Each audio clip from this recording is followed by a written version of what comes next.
नमस्कार बंधुरा আমি এখানে তোমাদের কাঁচা কলার সবজি বোল মাছ দিয়ে রান্না করে দেখাবো। তো কাঁচা কলার ভিতরে কি কি গুণ আছে সেটাও আমি বলবো। কাঁচা কলার ভিতরে অনেক গুণ রয়েছে।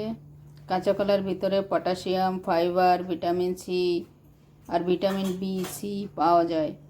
এ হজম শক্তি বাড়ায়, वजन कम করে, সুগার লেভেল নিয়ন্ত্রণ রাখে, এ রোগ প্রতিরোধক ক্ষমতা বাড়ায়। এছাড়াও আরও অনেক গুণ রয়েছে এর ভিতরে। তো আমি সবজিটা করার জন্য এখানে কয় পিস বোল মাছ নিয়ে নিয়েছি। ওগুলো একটু লবণ হলুদ মাখিয়ে রেখে দিলাম। আর এখানে কলাটাও কেটে নিলাম, তার সঙ্গে একটা আলু কেটে নিলাম। আর এখানে মাছগুলো ভেজে নিচ্ছি, যেটা তরকারির ভিতরে দেব।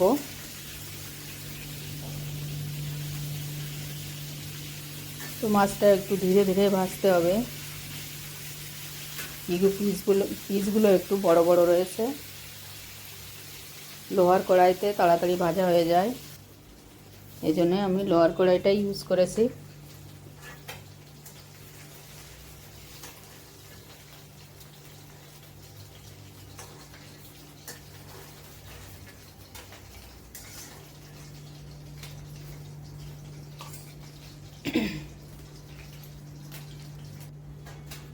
তো এখানে আমার মাছগুলো ভাজা হয়ে গেছে।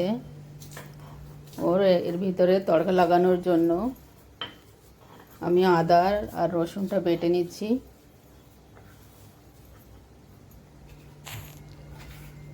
মশলাটা খুব অল্প, এই জন্য আমি শিল নোড়া ব্যবহার করেছি।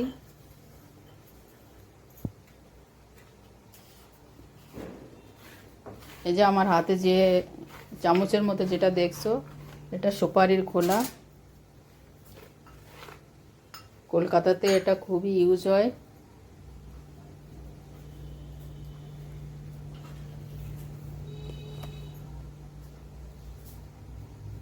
তো এখানে আমি আর একটা মশলা তৈরি করছি। 1 চামচ সর্ষে নিয়ে নিয়েছি আর 3-4টে কাঁচা ঝাল, ওটাও বেটে নিচ্ছি। তরকারি নামানোর আগে এর পেস্টের জলটাই দেব, পেস্ট দেব না।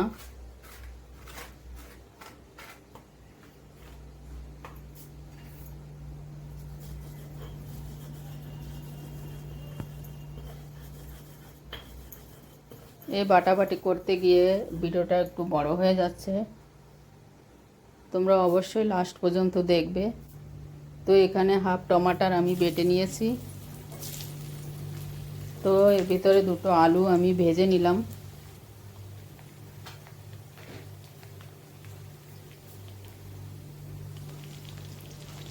তো আলু ভাজার সময় হাফ চামচ লবণ আর হাফ চামচ হলদি দিয়ে দেব।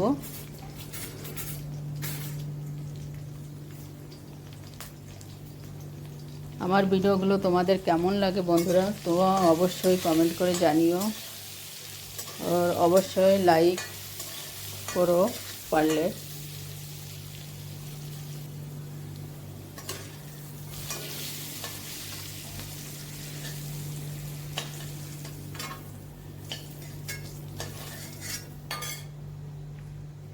তো আলুটা আমার এখানে ভাজা হয়ে গেছে।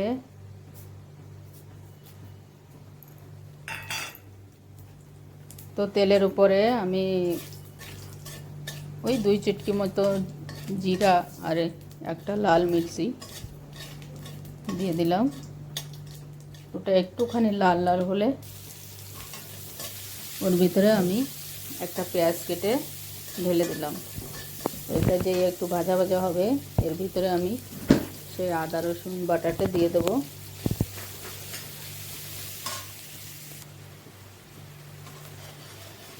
তো এটা একটু হালকা ফ্রাই হলে এর ভিতরে আমি টমাটার বাটাটা দিয়ে দিলাম।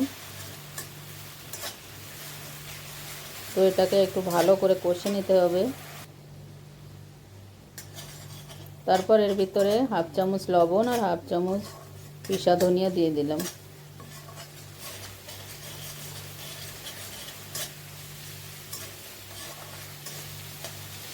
আমার ভিডিও তোমরা কে কোথা থেকে দেখছো অবশ্যই জানিও।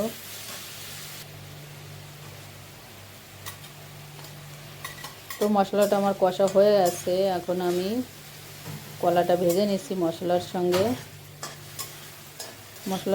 কলাটা এই জন্য ভাজছি কি কলা থেকে একটু আঠার গন্ধ বেরোয়, তো এটাকে মশলার সঙ্গে ভাজলে ওই গন্ধটা আর বেরোবে না। তো এটা হালকা ফ্রাই হয়ে গেছে, এবার আমি আলু দিয়ে দিলাম। এটা একটুখানি কষে নিয়ে এর ভিতরে আমি গরম জল দিয়ে দেবো। গরম জল দিলে টেস্টটা খুব ভালো আসে, তোমরা অবশ্যই গরম জল ব্যবহার করবে।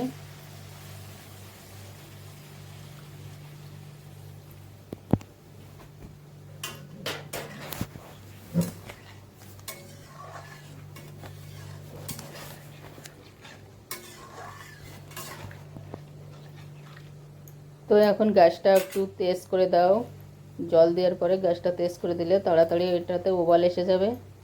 তো কালার করার জন্যে আমি এর ভিতরে 1 চামচ কাশ্মীর লাল মির্চি দিয়ে দিলাম।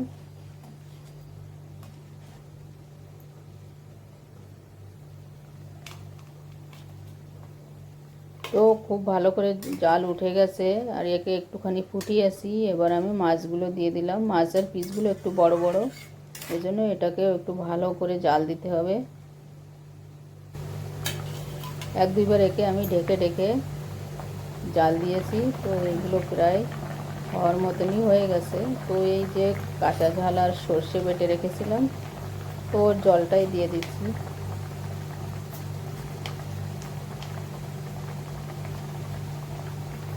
তো এতে টেস্টটা দ্বিগুণ বেড়ে যাবে। তোমরা অবশ্যই এরকম করে একবার বানিয়ে দেখো।